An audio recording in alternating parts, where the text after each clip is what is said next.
America is a study in contrasts, from the pomp and circumstance of a presidential inauguration to the reality of hunger across the land. Today's guest documents life in the United States as only a photojournalist can. She's Maddie McGarvey, this week on Story in the Public Square.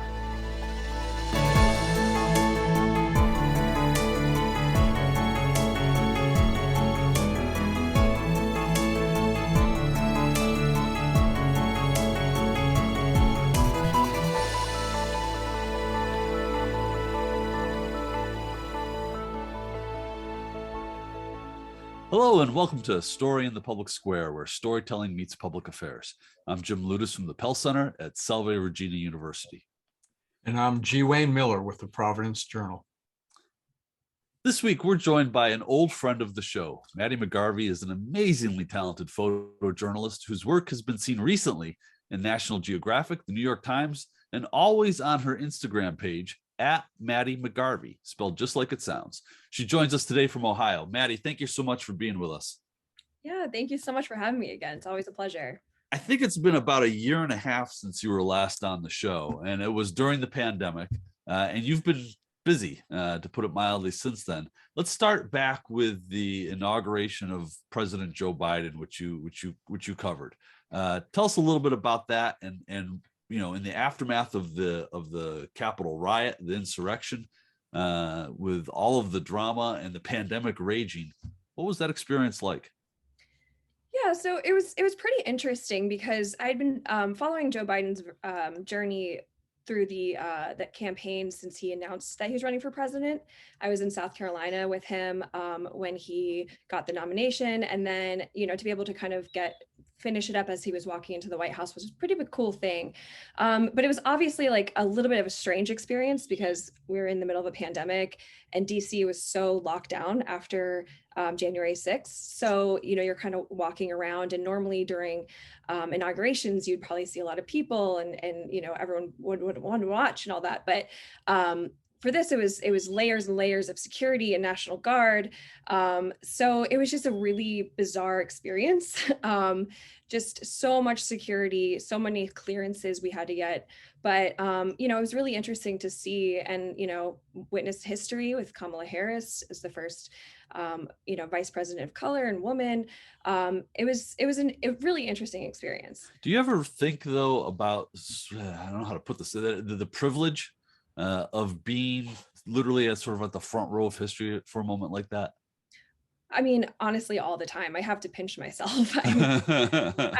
I don't ever want to get used to the feeling of seeing history unfold in front of me. It's such an incredible gift. And yeah, just to be able to see history under a microscope, it's insane. It's so cool. I definitely had one of those moments where I was stationed outside of the White House, and, you know, I had to get up at, you know, 5 a.m. and stand out in the cold for, you know, like 12 hours until he finally did the parade in front of the White House. But the entire time I was just like, I can't believe this. Like, this is such a cool experience. So I definitely have those pinch me moments as a photojournalist a lot. So, Maddie, did you have a chance to actually get inside the Capitol during your time around the inauguration? No, I didn't. It was so locked down by that point. They just really weren't letting people near it. So I didn't do that, but you know, I was kind of had my one little spot that I was stationed. And you know, it's funny because it's like so many logistics of like getting security clearance and getting in position. And then when it comes down to it, it was like maybe 5 minutes of taking photos. So it was kind of interesting. Did you have any concerns for your own safety? I mean, this is literally 2 weeks after the insurrection. And I know watching it that, you know, I was anxious that something would happen. I know security was really, really tight. You've talked about that, but was that going through your mind at all, that there could be personal risk to you and other people there covering and participating? It definitely crossed my mind. But I think that, you know, after January 6th, they took every precaution in the book. I mean, everything was so locked down, and the security, I can't imagine a place with more security. So when I actually got there, my anxiety kind of went away, and you know, I kind of just tuned into like this really historic moment. Not long after that, Maddie, you did a shoot for National Geographic in their series on hunger in America, and you traveled to West Virginia and did some photo reporting there. Talk to us about that series and about the series that you shot. Yeah, so National Geographic was doing a large story about hunger in America. And I went down to West Virginia to kind of photograph this concept of hunger. And, it's one of those things where it's like, I live in Columbus, Ohio. I never really have to worry about where my next meal is coming from. But, these people all around us, 2 hours away in West Virginia, other places in Columbus, are always wondering what their next meal is going to be. And it was such a privilege to meet these people in West Virginia. There's like, grocery stores might be like 45 minutes away, but it's on these really windy roads. So even if you have, money or a car, it's still hard to get there. And, it's interesting to see because it's like these children who, a lot of times the teachers at their schools are sending them home with food. West Virginians are the best people. And one thing that I thought was really inspiring about this story was just like how the community rallies around to help each other, whether it's like the guidance counselor, taking a trip up and seeing their kids and dropping off fresh fruit or a cold drink.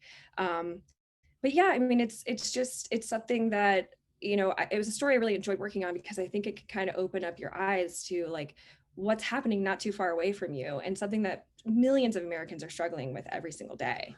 How do you find the subjects for a shoot like that? A lot of times it's just sort of like wandering around a town and starting to talk to people and asking people like, do you know anyone that's in the situation? And, I am always like so pleasantly surprised that people are so open to telling their story. I'm a little bit like, I get a little anxious being like, hey, can I photograph you in this really intimate setting? But, 9 times out of 10, people are so willing to like just share their stories and they're glad that someone's listening. So yeah, it was a lot. And I was able to spend about 2 weeks there and just really get to know these families, and they let me into their lives and homes. And, I told them stories about my life, and then they kind of trusted me and were able to, share their lives. So it was a really amazing experience. And it was interesting to hear their frustrations because, sometimes people in Appalachia and West Virginia feel like they're kind of looked over. It's almost like people expect it to be there to be poverty there. So, they don't take it as seriously. And so that's a frustration. So being able to get there and show the story. I visited this food bank and they do this every single week. It doesn't open till 11 a.m. and cars were starting to line up at 2:45 a.m. for food. Wow. I mean, and it was miles and miles of cars just, and they do this every single week. And, in the middle of the pandemic, I think some of the bigger cities were getting attention for that, like long food lines and everything. And the guy, Bill, who runs the food bank is like, this is every week in West Virginia, So I like to highlight these like communities around me that I just like really deeply care about and understand. And I just feel really like honored that they let me to tell their story. And hopefully it kind of opens up the eyes to, people in the country. Cause I think sometimes you just don't know until someone kind of shines a light on it. You obviously have a real talent for that personal connection, which I would argue is an integral part of your great photojournalism. Do you stay in touch with the people you photograph? Do they stay in touch with you? How does that work? Yeah, I really try to keep these relationships going.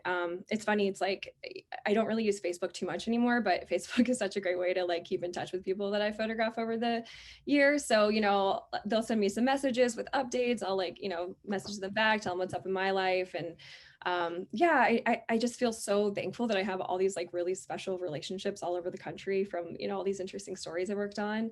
But yeah, and I love always like sending them pictures too. Like that's like the least I can do if they trust me, just like be like, here's these like nice photos of you that, maybe you wouldn't have had otherwise. So yeah, I love keeping up relationships with people.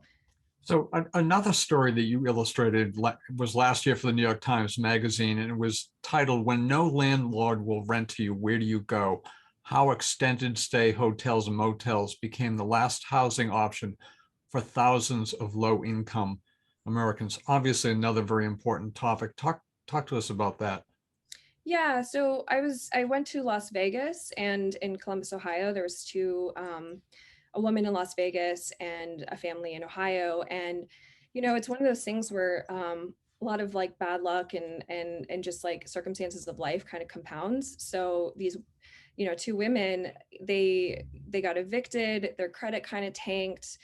So no landlord would rent to them. So the only kind of option is to live in these motels, these long-term stay motels. But the problem is the monthly payment for that is often like double what a like studio that you can rent would cost. So they're paying just so much money, like $1,400 a month for like a 300 square foot motel. And it's just, digging a deeper and deeper hole. And the housing lottery, just there's like a 5-year wait for it for assistance. And there's often families of like 7, 8 kids living in these tiny little hotel rooms. And it's one of those things too where I never really thought about it when I was passing these motels on the highway. And now every time I pass these extended stay motels, I like think about these families that are living there, and it's their entire home in there, all their belongings, and how they're still struggling because it's just so expensive for what they're getting, but they have no other options. I mean, that must have an impact on you, emotionally, seeing that, witnessing that, and becoming, deeply involved in photographing that. Talk about that. Yeah, I mean, it breaks my heart. And it's, I get to kind of see like really up close how a lot of like policy and these like norms of society affect people. And it's really unfortunate because they just get deeper and deeper in a hole that's just so hard to get out of, and it's just there's so few options. So I'm constantly thinking about these people, and I try to do my best to keep in touch and like share resources and all that. But I hope that like sharing their stories, someone can kind of see it, and maybe eventually like a policy will change, or they can get the help they need. But it's tough. It's really hard not to get attached emotionally to like everyone I photograph.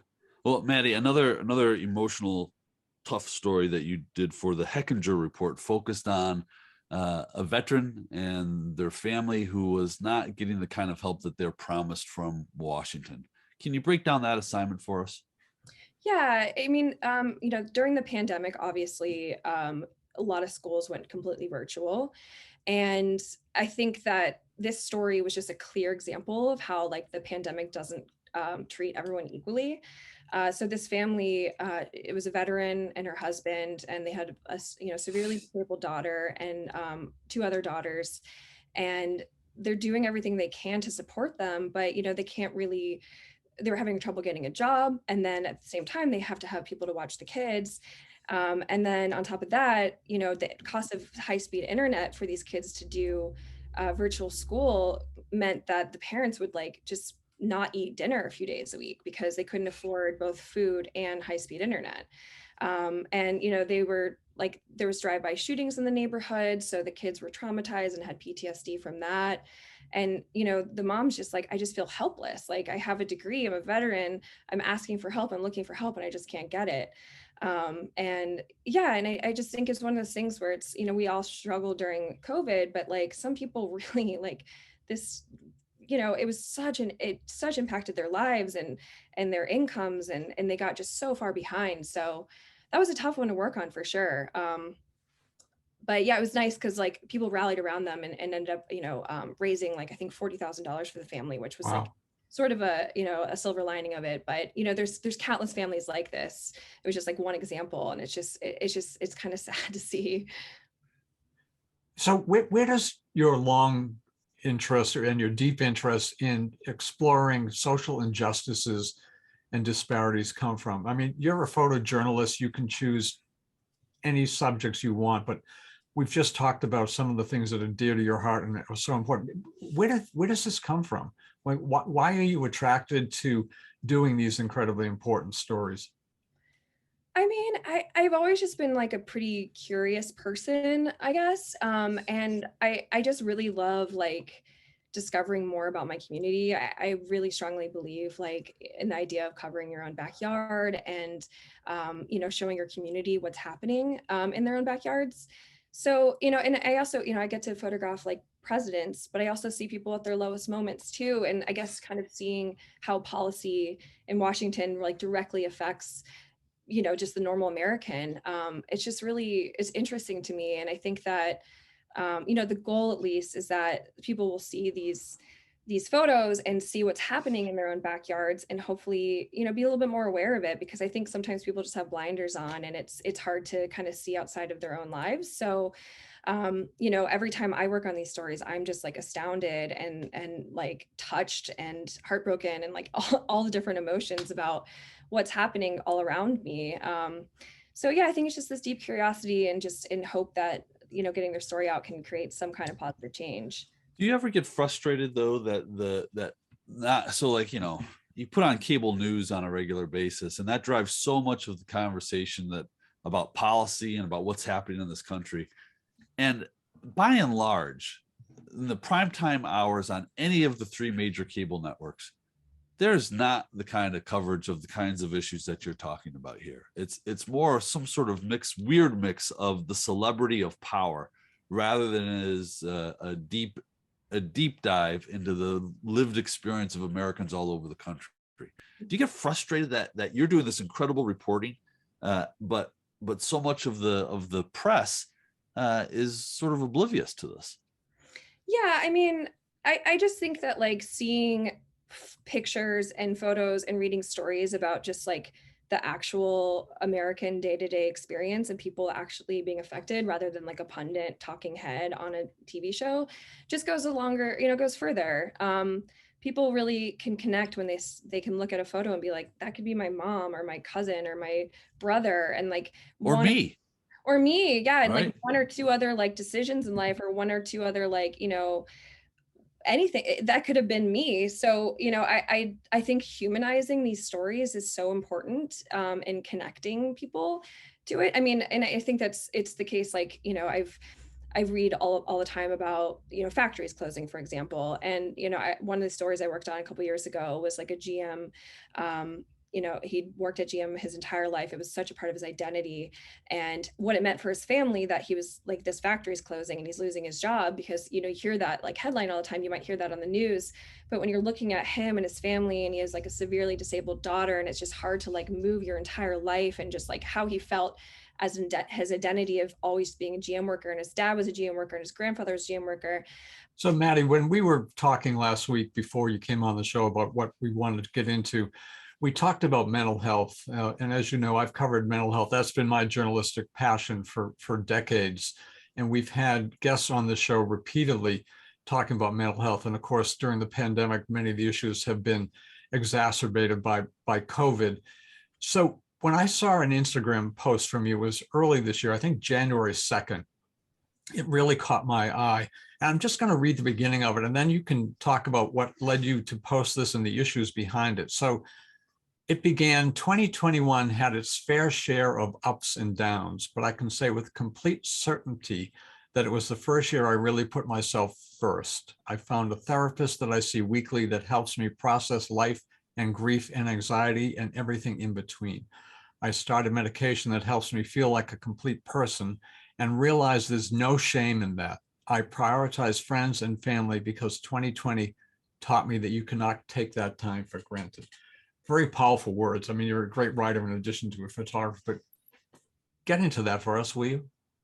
Yeah, I mean, I think, you know, first and foremost, I think that, you know, there is still stigma around mental health, and it really, in my opinion, should be treated like anything else. It should be treated like if you're medicated for high blood pressure, you know, it should be the same for like medicating depression or anxiety. And, you know, I think that in some ways, during COVID, it kind of like, it just helped me put things in perspective of what was important.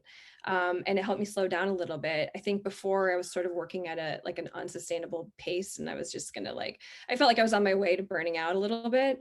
And then, you know, slowing down. And then, you know, I lost my father in the beginning of 2020. And then I was just really kind of thinking of like, what is important to me in life?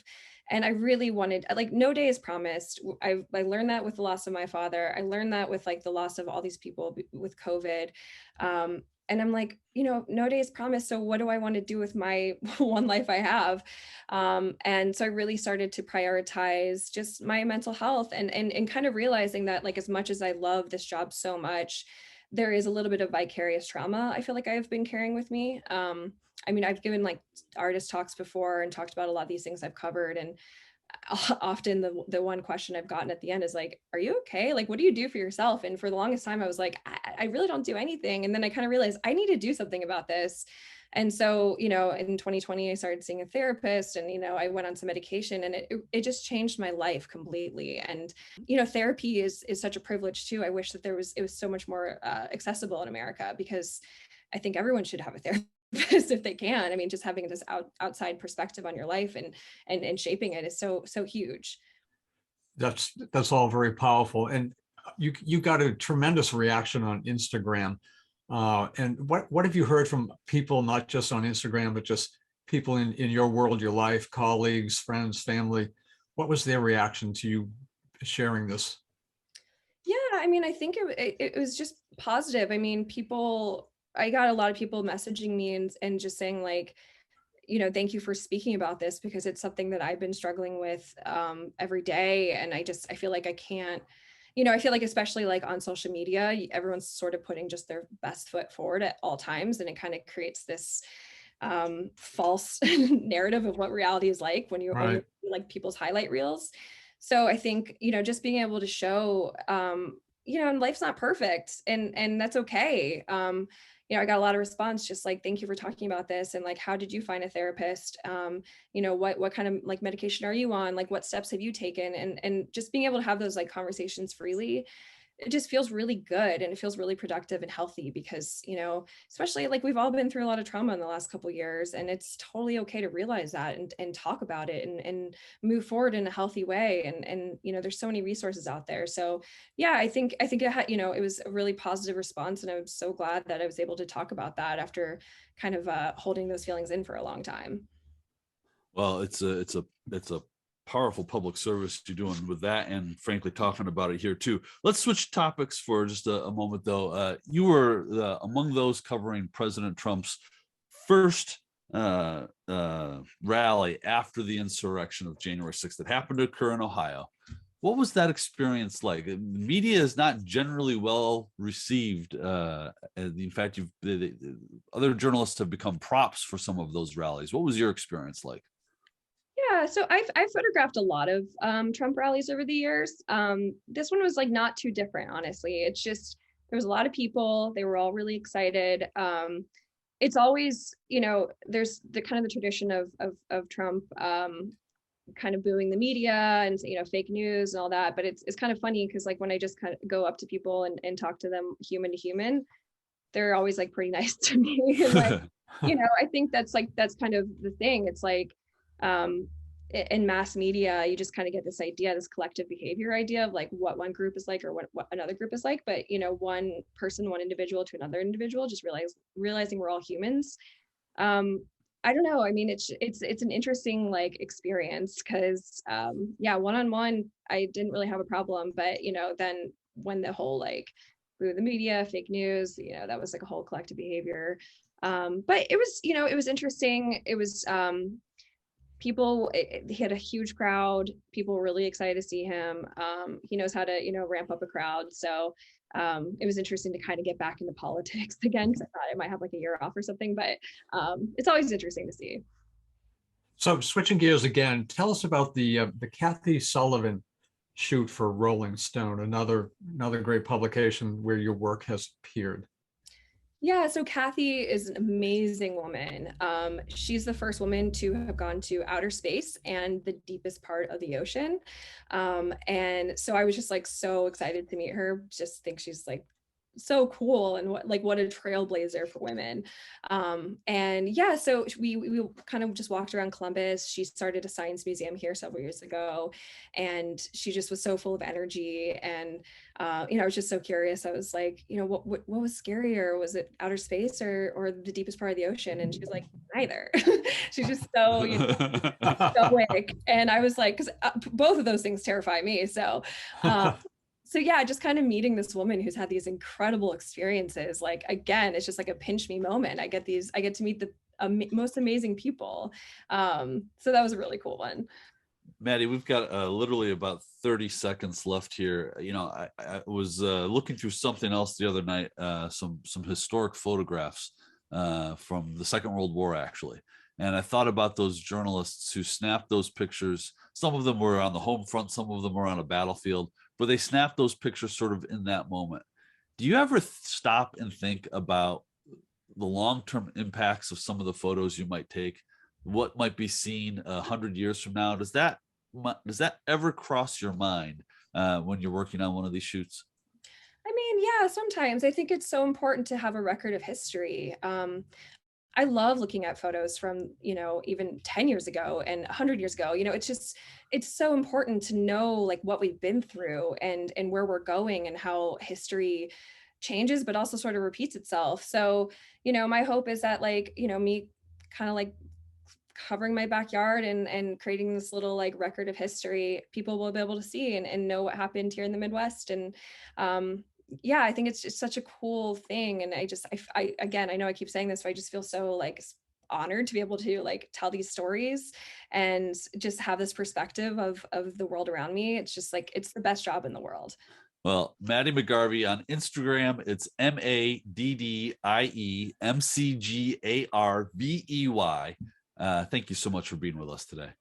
Thank you so much. Always such a pleasure. That's all the time we have this week, but if you want to know more about storing the public square, you can find us on Facebook and Twitter or visit pellcenter.org. We can always catch up on previous episodes. For G. Wayne Miller, I'm Jim Ludis, asking you to join us again next time for more Story in the Public Square.